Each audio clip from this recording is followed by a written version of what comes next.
List कर लेते हैं। हमारे पास होता है is equal to, plus is equal to, और माइनस इज इक्वल टू। ये तीनों ऑपरेटर्स हमने देखने हैं बारी बारी। सबसे पहले हम देखते हैं इज इक्वल टू का ऑपरेटर कहाँ पे यूज होता है। जब किसी एक वैल्यू को, किसी एक वेरिएबल को कोई वैल्यू असाइन की जाती है तो हम कहते हैं कि ये वाला जो वेरिएबल है वो 5 के इक्वल है, और हमें 5 की वैल्यू चाहिए अगर, तो हम क्या करवाएंगे, एक्स को प्रिंट करवाएंगे। ये बिल्कुल वैसे ही जैसे आपने वेरिएबल्स के अंदर देख लिया कि अगर हम एक वेरिएबल के अंदर वैल्यू को स्टोर करवाते हैं तो हमें उसकी वैल्यू मिल जाती है। तो मैंने कहा कि एक्स के अंदर जो भी वैल्यू है ना वो मुझे ला के प्रिंट करके दे दो। ठीक है, तो वो मुझे क्या कर रहा है, 5 वैल्यूज की प्रिंट करवा के दे देगा अगर ये चल गया आज।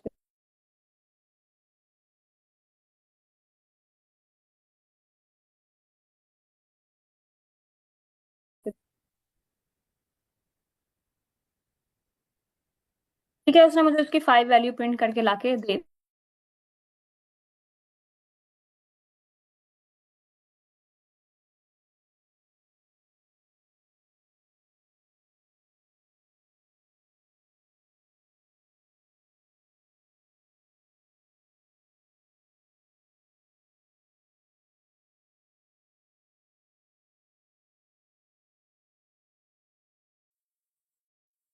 इसी तरह से हमारे पास ये डिफरेंट वैल्यूज को प्रिंट करवाता जाएगा जैसे जैसे हम उसको कहते जाएंगे। लेट्स सपोज मैं कहती हूँ कि y इज इक्वल टू 20 है और z इज इक्वल टू मेरे पास 30 है। मैं कह देती हूँ कि प्रिंट कर दो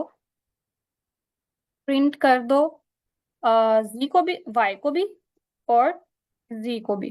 ठीक है, तो वो मुझे प्रिंट करके दे देगा। अगर हम इसको रन करते हैं तो हमें इन तीनों की वैल्यू जो है वो मिल जाएगी। ठीक है, तो इस तरह से हमने इज इक्वल टू का ऑपरेटर देखा। अब हम ये देखते हैं कि हमारे पास इंक्रीमेंट ऑपरेटर कैसे काम करता है। अब प्लस इज इक्वल टू देखते हैं। अब इसकी एग्जांपल क्या उसने यूज किया कि x plus plus is equal to 3, या फिर अच्छा आपके पास ना इंक्रीमेंट करने के दो तरीके होते हैं। अगर आप x plus is equal to 3 कर रहे हो या x is equal to x plus 3 कर रहे हो, बात एक ही है। ठीक है, लेट्स सपोज मेरे पास है, मैं कहती हूँ कि x की वैल्यू जो है ना वो है 5। ठीक है, अब मैं यहाँ पे उसको बोल रही हूँ कि x के अंदर इंक्रीमेंट कर दो 3 का, प्लस इज इक्वल टू 3 का इंक्रीमेंट कर दो। तो मेरे पास यहाँ पे अब जो x की वैल्यू अपडेटेड वैल्यू आएगी वो कौन सी आएगी, 8 आएगी। अगर मैं इस पे आती हूँ तो मैंने कहा कि x जो है ना वो मेरा 5 है, और मुझे उसकी वैल्यू जो है वो अपडेट कर दो किस तरह से कि x के अंदर 3 को ऐड कर दो। तो जब वो 5 के अंदर 3 को ऐड करेगा तो आपके पास दोबारा से उसका आंसर क्या आएगा, आंसर तो उसका 8 ही आना है। चाहे आप ये वाला काम कर ले, चाहे आप ये वाला काम कर ले, बात दोनों की एक है। Let's give it a try. हमारे पास ये एक्चुअल में किस तरह से हमें नजर आ रहा होता है। तो अगर आपकी जनरल प्रैक्टिस होगी, अगर आप अच्छे वाली कोडिंग करना चाहते हैं तो आई वुड सजेस्ट कि आप असाइनमेंट ऑपरेटर को इस फॉर्म में इस्तेमाल करें, प्लस इज इक्वल टू। ठीक है, प्लस इज इक्वल टू जो भी आपने इंक्रीमेंट करवाना है उस लिहाज से आप इंक्रीमेंट करवाएं ताकि पता चले कि ठीक है भैया आपने कुछ सीखा हुआ है। सही है। अब ये देखें हमारे पास क्या है कि x की वैल्यू 5 है, और जब हमने उसको कहा कि x plus is equal to 3 कर दो तो उसने हमें प्रिंट x, फिर हमने प्रिंट करवा दी x की वैल्यू। ठीक है, अब ये इसका नाम भी x है, इसका नाम भी x है, लेकिन x में अब ये वाला x प्रिंट क्यों नहीं हुआ और ये वाला x क्यों प्रिंट हुआ, क्योंकि पाइथन जो है वो बाय डिफॉल्ट अपडेटेड वैल्यूज को रीड करता है। ठीक है, देखते हैं इसको।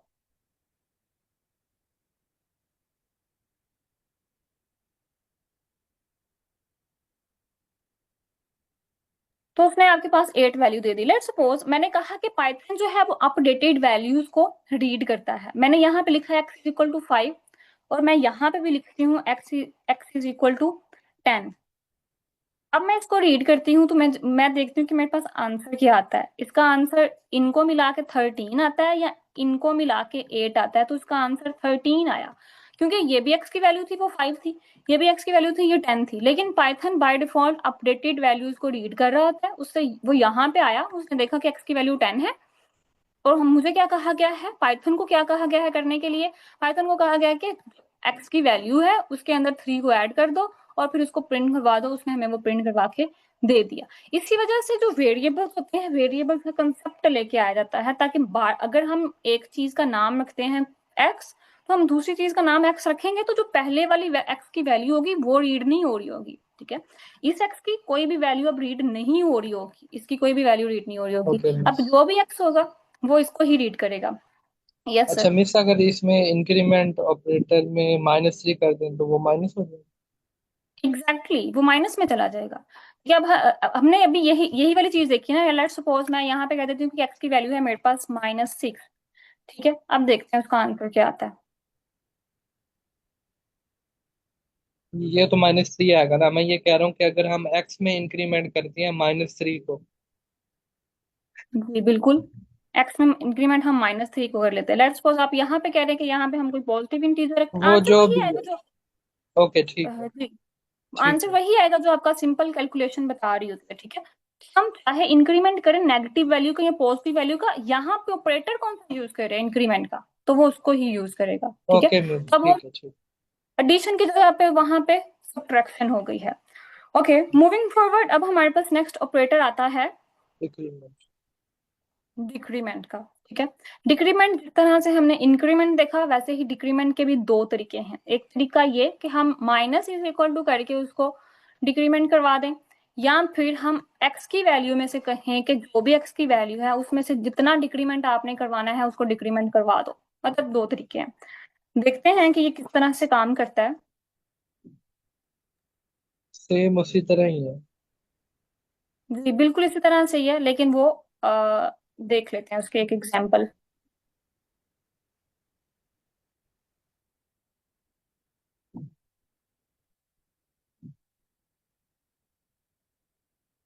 ठीक है, अब आपके पास x की वैल्यू 5 है और हमने कहा कि उसके अंदर से डिक्रीमेंट कर दो 3, तो उसका आंसर हमें वो बाय डिफॉल्ट क्या दे देगा। बाय डिफॉल्ट नहीं, कैलकुलेट करके यहाँ पे भी रैपल ही यूज हो रहा है, ठीक है। रैपल किस तरह से यूज हो रहा है, पहले उसने इस चीज को रीड किया, फिर उसने इवेल्युएट किया, फिर उसने उसकी वैल्यू को क्या कर दिया, प्रिंट करवा दिया, और वो का लूप जो है वो खत्म हो गया। हमने एक ही दफा उसको कहा था वैल्यू को प्रिंट करवाने के लिए, अगर हमने उसको 10 बार कहा होता तो शायद वो 10 बार वैल्यू को प्रिंट करवा के दे देता, ठीक है। अब अगर हम यहाँ पे क्या करते हैं, अगेन यहाँ पे भी हम अगर यूज कर लेते हैं y इज इक्वल टू, मैं कहती हूँ कि y की वैल्यू जो है ना वो मेरे पास 10 है, और मैं कहती हूँ कि y के अंदर से ना मैंने डिक्रीमेंट करवाना है, y minus is equal to, minus is equal to 10 नहीं करवा दो, ठीक है। तो फिर मैं कह देती हूँ कि प्रिंट कर दो मेरे पास y को, ठीक है। देखते हैं उसका आंसर हमें क्या मिलता है।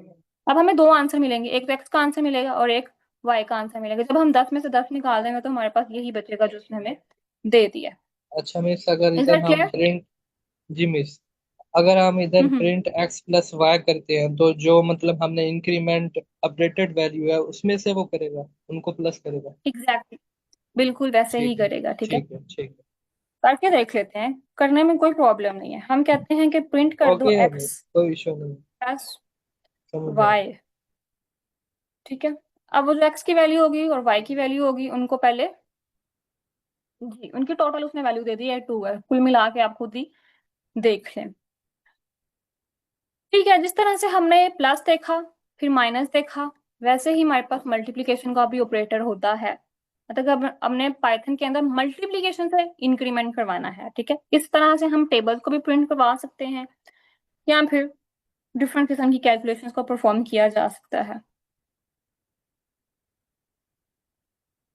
जिस तरह से हम इसके अंदर मल्टीप्लिकेशन का यूज करेंगे, वैसे ही हम डिवाइड का भी यूज करेंगे। अगेन उसने एक्स की वैल्यू को 5 रखा और उसने कहा कि 5 को मल्टीप्लाई करवा दो 3 के साथ, ठीक है। Multiply is equal to 3, x को मल्टीप्लाई करवाया 3 के साथ तो उसका आंसर 15 आया, ठीक है। लेट्स सपोज मैं यहाँ पे कहती हूँ कि एक्स की वैल्यू मेरे पास 0 है, अगर हम इसको 3 के साथ मल्टीप्लाई करवाएं तो उसका आंसर 0 आना चाहिए। पाइथन इस चीज को अंडरस्टैंड करता है। अब हम ये कहते हैं कि हमारे पास y है और y की जो वैल्यू है वो मेरे पास है 13, और मैं कहती हूँ कि y को क्या करो, y divide is equal to, यही था ना इसका सिंबल, जी यही था, क्या इज इक्वल टू कर दो 13 को अगर हम डिवाइड करते हैं लेट्स सपोज 2 के साथ, और फिर हम कहते हैं कि प्रिंट कर दो y को। तो अब वो हमें उसकी क्या वैल्यू दे देगा, 13 को 2 के साथ डिवाइड करके जो भी आंसर आ रहा होगा वो उसने उसकी 6.5 फ्लोटिंग पॉइंट के अंदर वैल्यू दे दी। अगर मैं ये चाहती हूँ कि मैं कहती हूँ कि प्रिंट करो देखने के लिए कि जो मेरे पास टाइप है y की वो क्या है, मेरे पास उसका आंसर आया 6.5, मैंने उसकी टाइप भी देखनी है, तो उसकी टाइप देखने के लिए मैंने लिखा टाइप, उसने मुझे बता दिया कि ये आपके पास एक फ्लोट। फ्लोटिंग नंबर होता है। ठीक है, तो इस तरह से हमने डिवीजन का ऑपरेटर भी यूज कर लिया। एक मॉड्यूल का ऑपरेटर भी होता है हमारे पास। मॉड्यूल का ऑपरेटर हम किस वजह से यूज करते हैं, anyone can please tell me. मेरी तो परसेंटेज लग रही है बदली। जी, ये मॉड्यूल का ऑपरेटर है, इसको मॉड्यूल ऑपरेटर बोलते हैं पाइथन के अंदर, और ये हमारे पास रिमाइंडर वैल्यू को लेने के लिए इस्तेमाल होता है। व्हाट इज द रिमाइंडर, ठीक है, मतलब कि रिमाइंडर क्या आएगा अगर मैं किसी एक नंबर को दूसरे नंबर से डिवाइड करती हूँ तो रिमाइंडर क्या आएगा, इसको देखते हैं। ये थोड़ा सा न्यू है, इतना खास यूज भी नहीं होता, बट करना तो है।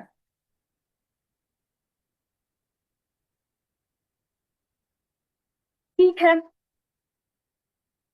अब अगर हम देखें जिस तरह से हमने 5 क्लास के मैथ में या उससे पहले के मैथ में डिवीजन की थी, ठीक है, मेरे पास एक नंबर है 5, ठीक है, अब मैं उसको डिवाइड कर रही हूँ 3 के साथ, तो मैं कहती हूँ कि 3 1 इज 3, बाकी क्या बचा मेरे पास, जब इसको इसके अंदर से माइनस किया तो उसके पास टू 2 बचा। रिमाइंडर है तो जी। इस रिमाइंडर को लेने के लिए मुझे ये वाला रोला डालना पड़ेगा।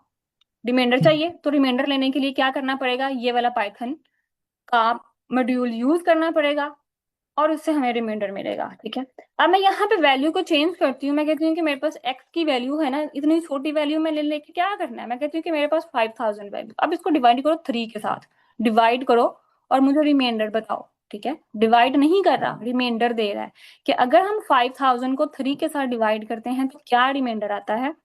देख लेते हैं क्या आता है, मुझे क्या पता क्या आता है। और ये क्या हो गया, ये आपने स्पेस इधर दी थी। मैंने यहाँ पे स्पेस डाल दी एग्जैक्टली exactly। ठीक है, ये इस चीज का भी आपने ख्याल रखना है कि इन दोनों के दरमियान में स्पेस ना आए, इन इसके दरमियान में स्पेस आ जाए, इसके दरमियान में स्पेस आ जाए, लेकिन इन दोनों को आपस में आप लोगों ने जुदा नहीं करना। ठीक है, तो अगर इनके दरमियान में स्पेस आएगी तो पाइथन उस चीज को अंडरस्टैंड ही नहीं करेगा, वो कहेगा कि शायद ये दो अलग अलग चीजें इस्तेमाल हो रही हैं, तो फिर भी उसका रिमाइंडर आ जाके 2 ही आया है। तो इस तरह से हम मॉड्यूल को यूज कर सकते हैं।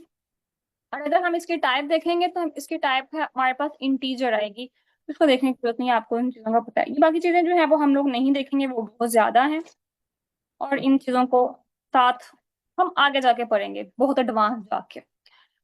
एनीवेज, अभी तक हमने जो ओवरव्यू दिया वो हमने देखे अरिथमेटिक ऑपरेटर्स, और दूसरी चीज देख ली हमने अपने असाइनमेंट ऑपरेटर। Assignment operators. अब इन दोनों को खत्म करने के बाद हमारे पास नेक्स्ट आ जाते हैं कंपैरिजन ऑपरेटर्स। कंपैरिजन ऑपरेटर्स को मैं एक्सप्लेन करूंगी, लेकिन उससे पहले सर के अलावा कोई और मीटिंग में अगर लोग सो नहीं रहे तो कोई और एक्सप्लेन करेगा।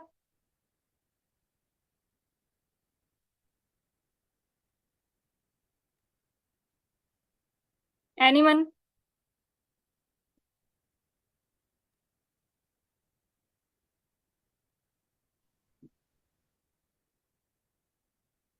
मैम निम्रा, आपने माइक अनम्यूट किया था, yes please try to speak. अगर आप गलत भी बताएंगे तो इट्स ओके, हमने करना तो है ही, लेकिन एटलीस्ट मैम कंपेयर करने के लिए दो थिंग्स को आपस में, तो कंपैरिजन ऑपरेटर को हम यूज करते हैं। दो चीजों को कंपेयर करने के लिए, ठीक है, दो चीजों को कंपेयर करने के लिए हम कंपैरिजन ऑपरेटर्स को यूज करते हैं। Thank you so much for adding. अगर हम कंपैरिजन ऑपरेटर्स की बात करते हैं तो हमारे पास 4 कंपैरिजन ऑपरेटर्स होते हैं, इज इक्वल टू, ठीक है। अब इज इक्वल टू में और इज इक्वल टू में फर्क होता है। ये हमने जब किसी चीज को किसी चीज की वैल्यू साइन करनी होती है, लेट्स सपोज जैसे हम कहते हैं कि A is equal to whatever है, ठीक है, तब हम इज इक्वल टू का सिंबल यूज करते हैं। लेकिन अगर हमने दो चीजों को कंपेयर करना है, लेट्स सपोज मैं कहती हूँ कि ए इज इक्वल टू है 5 और बी इज इक्वल टू है मेरे पास 3, ठीक है, तो अब मैं यहाँ पे यूज करूंगी कि A is equal to B, तो क्या ये वैल्यू ठीक होगी या गलत होगी? मतलब कि इसका आंसर ट्रू होगा कि फॉल्स होगा?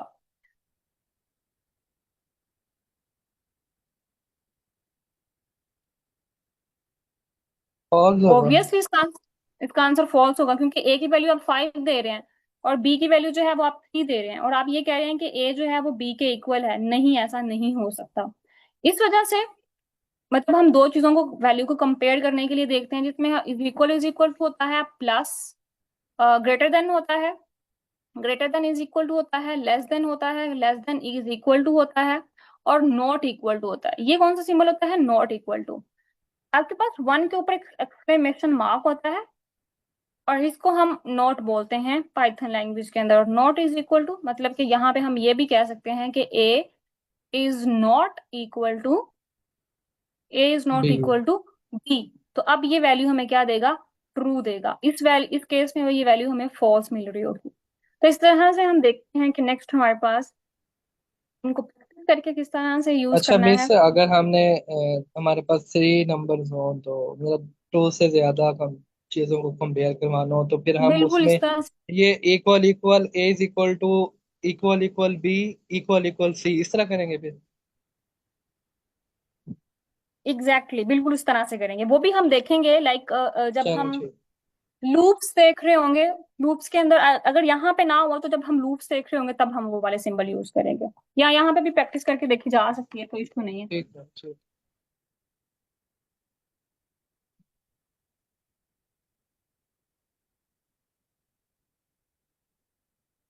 अच्छा, लेट्स सपोज अगर हमारे पास हो एक्स की वैल्यू जो है वो 5 है और वाई की वैल्यू जो है वो 3 है। वो हमें कह रहा है कि print x is equal equal to Y.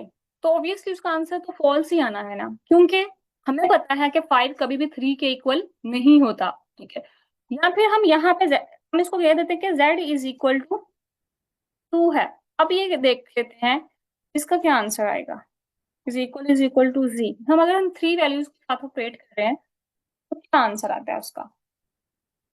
False आएगा। अगर हम यहाँ पे कर दें 5, अब देखते हैं क्या आंसर आएगा।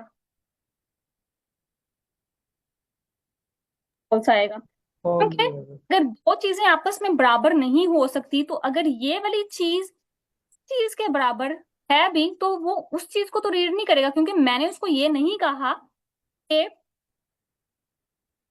x इज इक्वल टू जी जी। मुझे अगर ये वाला काम करना है तो उसके लिए मुझे इसको बताना भी पड़ेगा इज इक्वल इक्वल टू। करके देखते हैं, अब देखते हैं क्या आंसर आता है। मुझे लगता है बाइनरी दे देगा।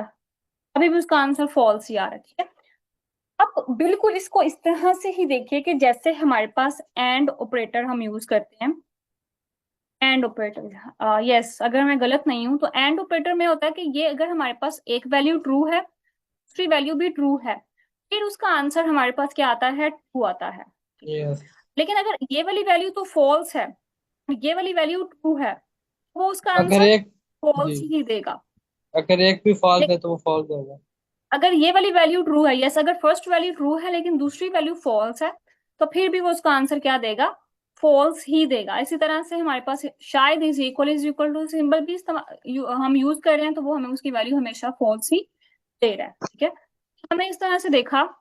अगर हम ये कर देते हैं, सारी की वैल्यू को 5 ही रख देते हैं, हम रोला ही खत्म कर देते हैं, फिर हमारे तो पास टू ऑब्वियसली आएगा। उसकी वैल्यू क्या आ जाएगी? वो आ जाएगी। ट्रू। Yes, exact. मतलब हम ठीक कर रहे हैं जो हम पाइथन को।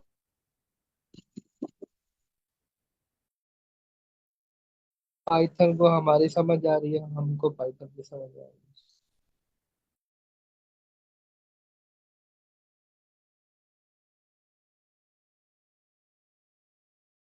ठीक है, जो नेक्स्ट ऑपरेटर आता है वो नोट इज इक्वल टू का आ जाता है। नोट इज इक्वल टू में भी यही सीन हो रहा होता है। हम वैसे उसको भी यूज कर सकते थे चेंज करके, लेकिन खैर।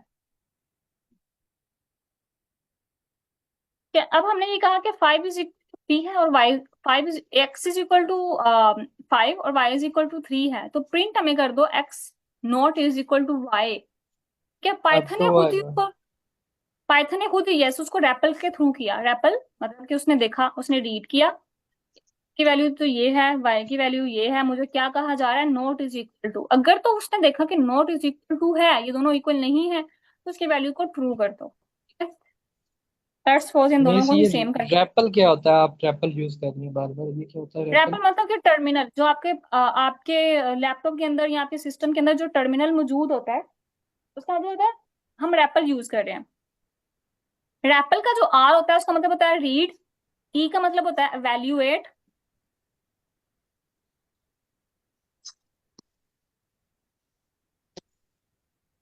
टर्मिनल से क्या मुराद है? मुझे इसका भी नहीं समझ आई। बताती हूँ आपको। रीड, इसका मतलब होता है इवेल्युएट, इसका मतलब होता है प्रिंट कर दो और फिर लूप के अंदर वापस चले जाओ। ठीक है, टर्मिनल का मतलब ये होता है कि लेट्स सपोज अगर आप यहाँ पे अपने सर्च बार में टर्मिनल ओपन करते हैं, टर्मिनल, ये आपके पास टर्मिनल, एक ब्लैक स्क्रीन जो होती है वो टर्मिनल ओपन हो जाता है।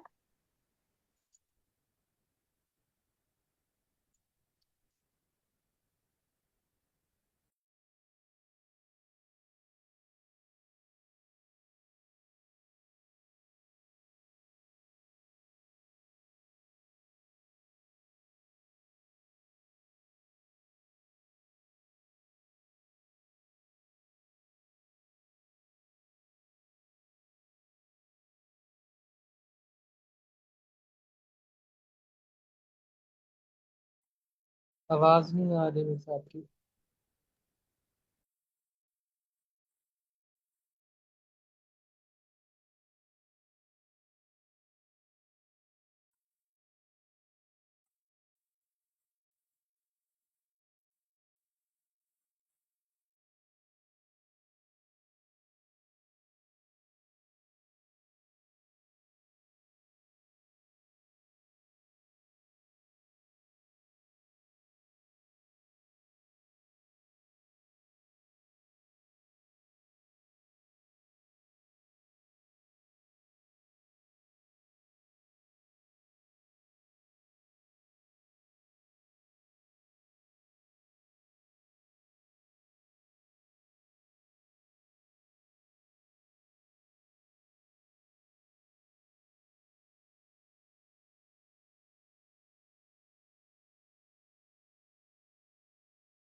Okay, she got disconnected. तो आप लोगों का कोई और क्वेश्चन है? बिकॉज अभी टाइम भी बहुत थोड़ा सा रह गया है, अदरवाइज नहीं हम जो है वो वही प्रैक्टिस से कर। रैपल वाला थोड़ा सा बता दें अगर आपको है आइडिया तो।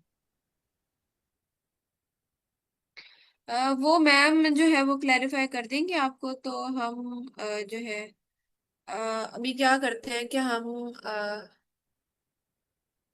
उसको देख लेते हैं, ऑपरेटर्स को। ठीक है। अच्छा, आप अगर ऑपरेटर्स का ओवरव्यू देना चाहें तो आप दे सकते हैं, अदरवाइज फिर मैं स्टार्ट करती हूँ।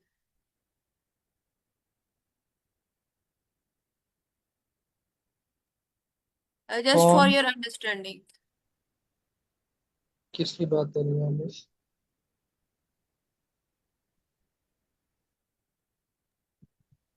मिस आप किसको कह रही हैं? जी जी, कोई भी। मिस सिंपल ही है, उसमें क्या, उसमें अब दोबारा रिव्यू करें, आप आगे चलें। ओके,